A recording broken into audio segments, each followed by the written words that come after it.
Christy Wesselman was born on April 19, 1970, in Glen Ellyn, Illinois. She resided there with her mother, two older brothers, and a sister. Their town was regarded as one of the safest in the region, and Christy enjoyed spending time outdoors. She would often spend hours exploring the streets with other children from the neighborhood.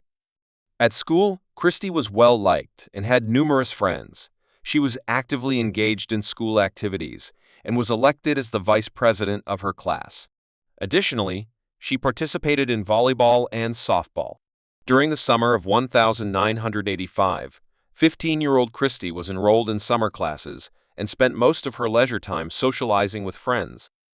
On July 21, she returned home from school around 3:30 p.m. Shortly after arriving, she decided to walk to a nearby store to purchase a soda and a chocolate bar for herself and her mother. Her mother anticipated her return within a few minutes, given the store's proximity.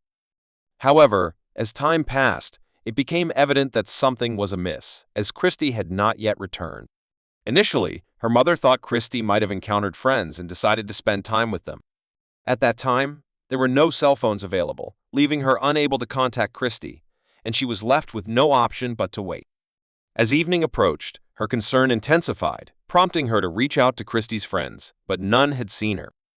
On that day, witnessing her growing desperation, she made her way to the store, carefully observing the streets as she went, yet there was no indication of Christy anywhere. Christy's family dedicated the following hours to searching for her, but by 1:50 a.m., with no sign of her, her mother resolved to contact the police. Officers promptly joined the search, beginning by reconstructing Christy's last known movements. Their first step was to interview the clerk at the store she had visited. The clerk, who was familiar with Christy, lived nearby and had even babysat her in the past. He confirmed that Christy had arrived around 4:00 p.m., purchased some chocolate bars, and departed without disclosing her destination. He noted that she appeared cheerful, and nothing about her demeanor seemed out of the ordinary. The police also identified several other witnesses who had seen Christy at the store, but none could recall her whereabouts after that point. Investigators reached out to all of Christy's friends, considering the possibility that she might have lost track of time while socializing, but none had seen her that day. The police then concentrated their efforts on the search, scouring the streets, but by then, it was already the middle of the night, complicating their efforts. Despite their resolve, there was no sign of Christy, no clues, no leads, nothing.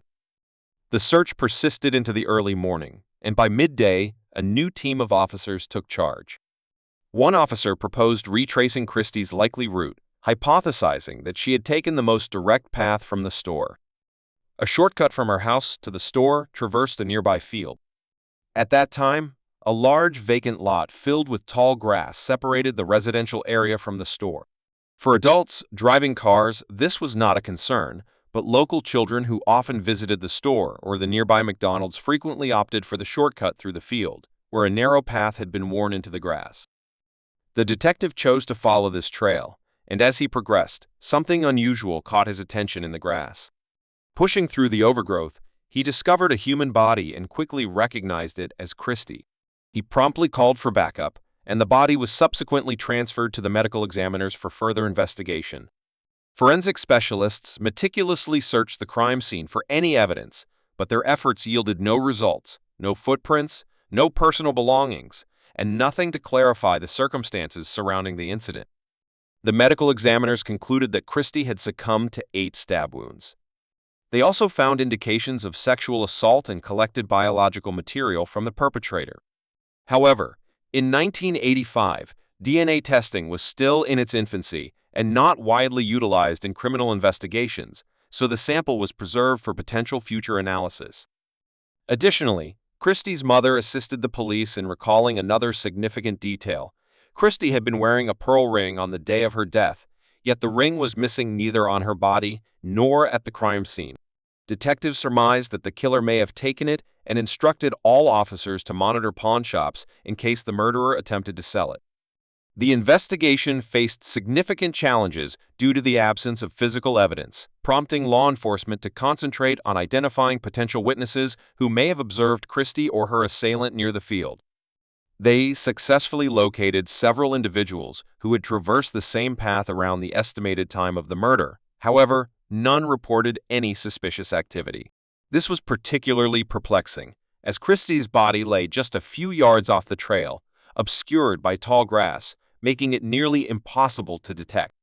Additionally, investigators discovered that a family hosting a barbecue in their backyard, only a short distance from where Christie was found, had not heard or seen anything unusual. An employee at a gas station located approximately 60 yards from the field also worked his entire shift without noticing anything out of the ordinary. The police found the situation to be quite strange, given the proximity of numerous individuals to the crime scene without any reports of unusual occurrences. Investigators speculated that the unidentified assailant may have followed Christie from the store to the field or encountered her along the path, likely leading her a few yards into the tall grass before committing the crime silently. Detectives also considered the possibility that Christie might have been acquainted with her attacker, which could account for the absence of screams, as the town was small and many residents were familiar with one another. Consequently, the police began to investigate all men who had known Christie, but this line of inquiry yielded no results. They also compiled a list of local men with prior convictions for violent offenses, identifying several potential suspects. For several months, the investigation yielded no connections to the murder, and the police made minimal progress in unraveling the mystery. They diligently pursued tips and explored new suspects, yet each lead ultimately led to a dead end. This situation persisted for 3 arduous years until an unforeseen breakthrough occurred in 1988. By that time, DNA analysis had emerged as a crucial instrument in criminal investigations. Detectives opted to collect DNA samples from all individuals who had been considered potential suspects throughout the years. Many cooperated, but none of their samples matched the biological evidence discovered at the crime scene. However, one individual, Dana Henry, a 34-year-old man residing near the location where the victim was found, declined to provide a DNA sample. Henry had been on the police's radar since the investigation's inception, and while he initially denied any involvement, his refusal to submit a sample raised serious doubts about his innocence. Consequently, the police sought a court order to obtain his DNA. During the court hearing, Henry maintained his innocence, but was subsequently charged with contempt of court and detained in a local jail for several days. Only after this period did he agree to provide his DNA sample. Ultimately, his DNA did not match that of the perpetrator, leading to his release. Upon his release, Henry informed reporters that he had been held in a jail cell without clothing and that he had only complied under immense pressure, spending approximately $50,000 on legal fees. A considerable sum of money was involved, prompting him to mortgage his home, which he ultimately lost. Many of his friends and family distanced themselves from him, feeling frustrated and angry. In response, Henry initiated a lawsuit against the police department. However, it appeared to yield no results. Despite DNA evidence exonerating him, some individuals continued to harbor suspicions of his guilt. Years later, Henry confided to reporters that the entire experience had devastated his life, even though he was never formally charged with any crime. For another year, the investigation into Christie's case remained stagnant until 1989, when an unexpected development brought it back into public attention. A judge issued a restraining order against a local man who had been incessantly contacting the victim's family, with tips regarding who he believed was responsible for Christie's murder. This individual, named Willis, first reached out to Christie's relatives in late 1985, claiming to possess information about the identity of the killer, and began sending them various leads. Each tip was thoroughly investigated by the police, but they consistently proved to be either implausible or entirely irrelevant to the case. This situation persisted for nearly 4 years, until Christa's family could no longer endure it and filed a complaint, leading to a judge's order prohibiting Willis from contacting them again. Following the issuance of the restraining order, the police opted to investigate Willis himself, but they uncovered no evidence linking him to the crime. In 2000, the killer's DNA was entered into the FBI database, yet no matches were found, leaving the case cold for many years. Occasionally, the police revisited the investigation, pursuing new leads. For 3 decades, despite numerous tips, authorities made no progress in apprehending the killer. Over time, The original detectives retired or transitioned to other cases, and Christie's case was handed over to a new investigative team. In 2015, an unexpected development occurred when they received a notification from the FBI database indicating that a DNA sample from Christie's killer matched a recently uploaded profile. This DNA belonged to a 62-year-old man named Michael Jones, who resided in a small town called Champaign, approximately 150 miles from Christie's home. Jones's DNA had been entered into the database following his arrest for domestic violence, which was reported by his wife. Under an Illinois law enacted in 2002, individuals suspected of a crime are required to provide a DNA sample. Notably, the primary advocate for this legislation was the state's attorney from the same county where Christie's murder occurred, and this unsolved case significantly influenced his efforts to pass the law. Once the DNA match was confirmed, investigators swiftly began examining Michael Jones. It was particularly striking that his name had never surfaced during the investigation.